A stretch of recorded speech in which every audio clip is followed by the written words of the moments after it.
শুরু হয়েছে বর্ষার মরশুম, আর এই সময় ডেঙ্গুর প্রকোপ দেখা যায়। কিভাবে ডেঙ্গু মোকাবিলা করা যাবে এ নিয়ে একটি সচেতনতামূলক প্রশাসনিক বৈঠক অনুষ্ঠিত হলো পুরাতন মালদা ব্লক দপ্তরে। পুরাতন মালদা গ্রামাঞ্চল এলাকায় ডেঙ্গুর প্রকোপকে কিভাবে প্রতিরোধ করা যাবে এই নিয়ে সোমবার দুপুরে স্বাস্থ্য সচেতনতামূলক বৈঠক করা হয় পুরাতন মালদা ব্লকের প্রশাসনিক দপ্তরে। এদিনের এই বৈঠকে উপস্থিত ছিলেন বিডিও সেজুতি পাল মাইতি, ব্লক স্বাস্থ্য আধিকারিক জয়দীপ মজুমদার, মালদা আদিনা চক্রের অবর বিদ্যালয় পরিদর্শক ভরত ঘোষ, সৌমিত্র সরকার সহ পঞ্চায়েতের জনপ্রতিনিধিরা। এদিনের এই বৈঠকে মুখ্য আলোচ্য বিষয় ছিল ডেঙ্গুর প্রকোপ থেকে কিভাবে নিজেকে সুরক্ষিত রাখতে হবে এবং প্রতিটি পঞ্চায়েত এলাকায় বাড়ি বাড়ি গিয়ে ডেঙ্গু প্রতিরোধ স্বাস্থ্য সচেতনতা বিষয়ক বার্তা দিতে হবে। এ বিষয়ে পুরাতন মালদা ব্লকের বিডিও সেজুতি পাল মাইতি জানান, ডেঙ্গু প্রতিরোধ করতে বিশেষ কমিটি গঠন করা হয়েছে। আজকের বৈঠকে মূলত ডেঙ্গু প্রতিরোধের সচেতনতামূলক বার্তা দেওয়া হলো। পাশাপাশি ব্লক স্বাস্থ্য আধিকারিকের তরফে একটি গ্রামাঞ্চল এলাকায় স্বাস্থ্যকর্মীরা ডেঙ্গু বিষয়ক সচেতনতা চালাবেন। পাশাপাশি মাইকিং এর মাধ্যমে প্রচার চালানো হবে এবং বিভিন্ন এলাকায় স্বাস্থ্য সচেতনতামূলক শিবির করা হবে। মালদা থেকে সুব্রত শেঠের রিপোর্ট, নিউজ টাইম 24x7। আমাদের আজকে ডেঙ্গু সচেতনতা নিয়ে মিটিং করা হলো। মিটিংয়ে আমাদের পঞ্চায়েতের প্রতিনিধিরা, পঞ্চায়েতের বিভিন্ন স্টাফ, আমাদের বিআরপি মেম্বার, হেলথের বিওএমএস সাহেব ছিলেন, সিডিপিও ম্যাডাম ছিলেন, আমাদের স্কুলের দুজন এসআই সাহেব ছিলেন এবং এর সঙ্গে বিভিন্ন মেম্বাররাও ছিলেন।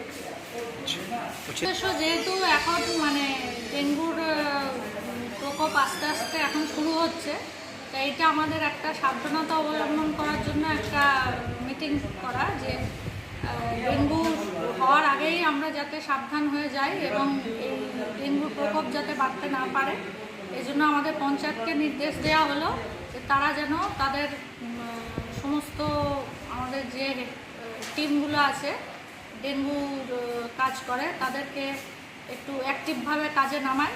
স্কুলগুলো ক্লিনিং করতে এসআই সাহেবদের বলা হলো এবং বিওএমএস সাহেবদের এন্ড থেকে আমাদের বিভিন্ন লিফলেট বিলি করা হলো, অ্যাওয়ারনেস ক্যাম্প করার কথা বলা হয়েছে এবং এর সঙ্গে আপনার বিভিন্ন জায়গাতে মাইকিং করার কথা বলা হয়েছে এবং যেখানে যেখানে জ্বরের বা রাত্রিবেলা মশারি টাঙিয়ে শোয়া, এই যে ছোট ছোট ব্যাপারগুলো যেগুলো আমাদের ডেঙ্গুর থেকে আমাদের সাবধানতা অবলম্বন করবে, সেই উদ্যোগটা নিয়ে আমাদের আজকে মিটিং করা হলো। মূলত কি ডেঙ্গুই? মূলত ডেঙ্গু। মিটিং করলাম ডেঙ্গু, ম্যালেরিয়া, চিকেনগুনিয়া এইসব জ্বরের উপর নিয়ে আমরা ব্লক লেভেলে মিটিং করলাম।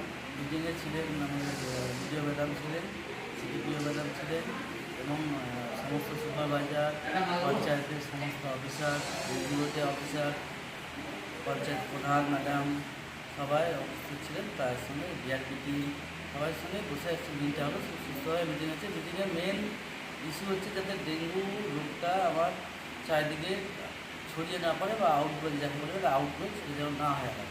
তার জন্য যেটা বলা হলো পাবলিক অ্যাওয়ারনেসটাই মেনলি বাড়াতে হবে। তারা যেন ড্রেনের নোংরা ফেলে দিয়ে জল আবদ্ধ না করে দেয়, যেখানে মজার চাষ করা হয়। নিজের বাড়ি, নিজের পাশের এলাকা, নিজের বাড়ির আশেপাশের জায়গা যাতে পরিষ্কার পরিচ্ছন্ন রাখে এবং জমা জল কোনো মতে জমতে না দেয়, সেসব ব্যবস্থা যেন সরিয়ে দেয়। জল যদি জমেও তাহলে সেটা যেন 2 দিন 3 দিন ছাড়া অন্তর যেন পাল্টে দেওয়া হয়। এই মেসেজগুলোই আমরা ডিসকাস করলাম। এবং যদি জ্বর এলাকায় বাড়ে বা জ্বরের পেশেন্ট দেখা যায় তাহলে সঙ্গে সঙ্গে তার সাব সেন্টারে গিয়ে বা হসপিটালে গিয়ে ব্লাড টেস্ট করাবে এবং যদি ম্যালেরিয়ার টেস্ট হবে। যদি ম্যালেরিয়া না পাওয়া যায় বা পাওয়া গেল সেক্ষেত্রে জ্বরের পেশেন্টকে ডেঙ্গু টেস্টের জন্য অবশ্যই মোহনপুর হসপিটাল অথবা ইউপিসি 1 মিউনিসিপ্যালিটি এখানে যেন অবশ্যই পাঠায়, যাতে আমরা তার ডেঙ্গু টেস্টটা করে কনফার্ম করে নিতে পারি যে পেশেন্টটার ডেঙ্গু নেই। তাহলে আমরা জ্বরটা ডেঙ্গু আউটব্রেক জিজ্ঞেস করে আমরা আটকে দিতে পারব। সবারই বুঝতে